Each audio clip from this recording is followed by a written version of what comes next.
Good morning. Let's look at how to edit records on our database using LifetechOCMS. So firstly, we go to our module.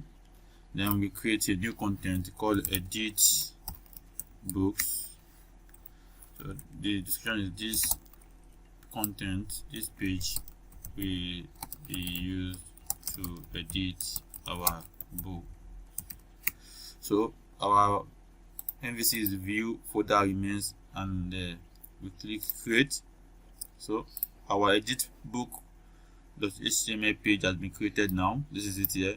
So we can now go and write code to edit and edit column here. So with each ID on each record. So if I click on each ID here, it should be able to take me down to edit page with their details, so I can be able to edit it.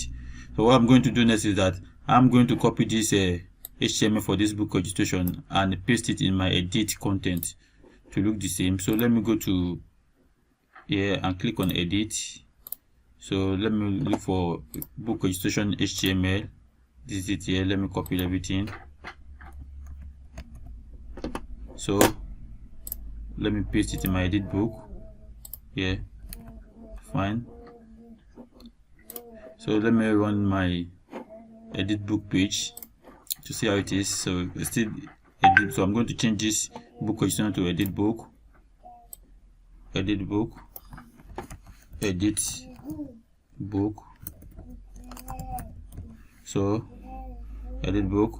And I'm going to remove the clear book off. I'm going to change the button name instead of register a book to update my book. Update my book. So I'm going to change the name whenever I click the button to update book, so the controller can know that anytime I click update book, I'm referring to that. So let me refresh my page. So you can see this is done. So next thing is that I'll go to my view now. I'll go to my view back to see if I can put this column there, edit, so I can click on the icon. So let me go to edit view book. Let me go and write it there. So I'm going to add the edit column to my view book. So this is edit. Let me change it to edit heading. So I will copy another one here.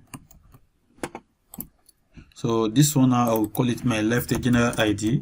Don't forget that there is a column there in LifeTech table saying LifeTech general ID that holds your unique ID. This is it here. So where is my edit book? My view book. So this on my view book now. I will now do what? I will update. Let me update it now and go and run it. So I got this now. So I'm going to set hyperlink for this. So anytime I click this, it will take me down to edit page. So let me set hyperlink there, but I'll put hash for now. So this here now, I'm going to set hyperlink here, which is a href. Let me put hash for now.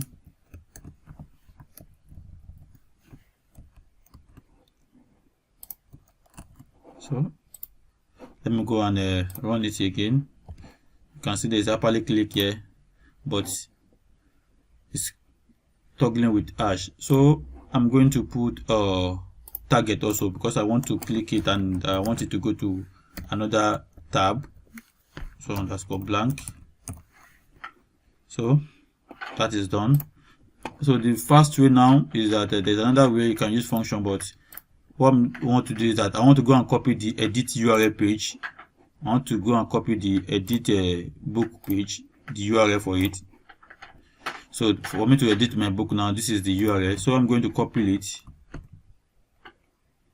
and I'll paste it on this on my view hyperlink here, this hash here. I'll paste it here.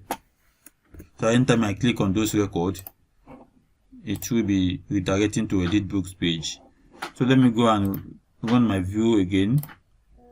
So I'm going to click one record now. You can see it has redirected to the edit book. Fine. So the next thing is that as this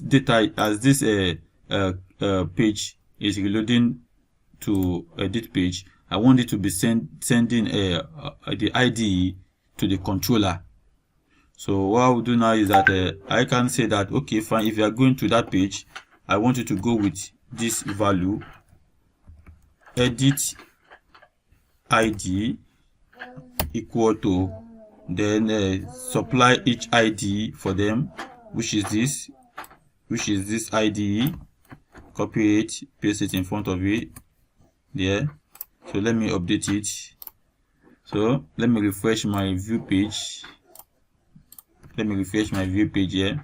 So anytime I click on this now, automatically it is sending the edit ID as a get parameter to the URL, the web address. So now it is now left for me now to go and tell the controller that anytime I'm coming to this page, there is edit ID, so get the value and process it for me.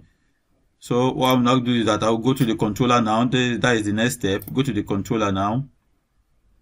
Okay, and let me copy one of the controller condition here, paste it, and say there is a record URL that is coming as a edit ID.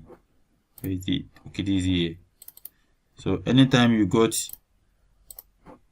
a parameter of this edit ID, then I want you to run some things for me. So let me take this off. Don't forget that there is a request variable we asked us last time. Fine. So I'm going to say that book model again is still connected to this model. Fine. I will now use maplight find ID to find the details of this ID for me. So which I will say that okay, variable load response. Let me say load response equal to book model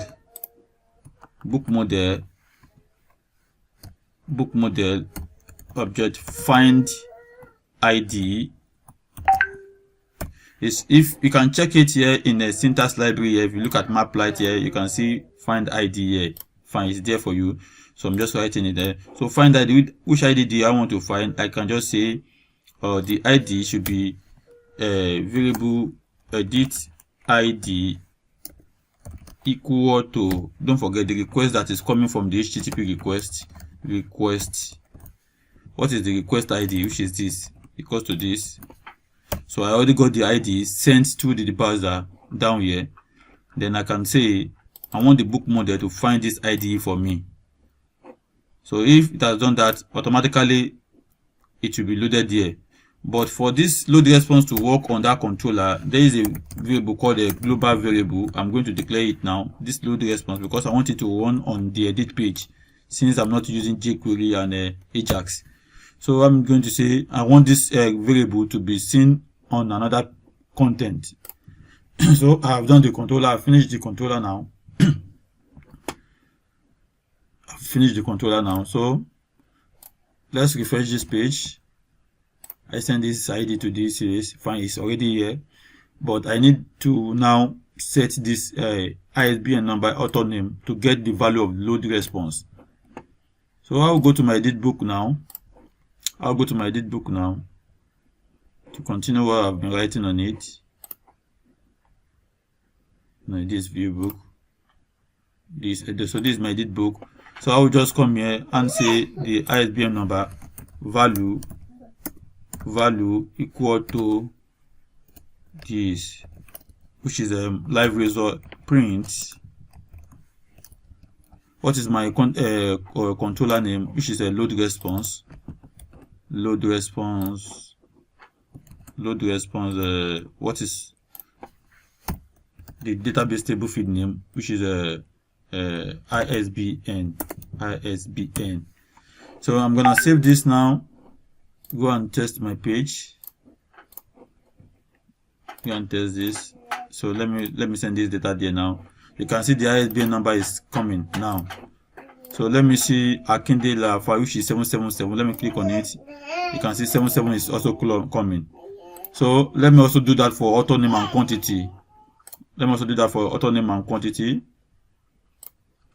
So let me go to my view here also. I will just say, let me copy this value and put it in my author name. But this now, I will say instead of ISBN, I will say author name. Make sure this name you're writing is the same thing as the name in your table feed name. So this one is going to be in my database quantity is known as a QTY. So I'm going to put QTY there. So I'm going to update this also. Let me refresh. Let me go back to my front end and refresh it. And let me resend it now. So automatically it's sending me this data back now. So you can see if I click on this Jamil here, you can see it's getting the ID and it's fetching it from here from the controller, and the controller is sending it to this front end to global variable. So the next one I'm going to do is that I also need to send the ID here. So the next video is that we are going to click on this update after we have edited this to this. Let me editing this to Akin now. So after we have done this editing now, so we should be able to send this to the controller. Then we get a saved response. Thank you so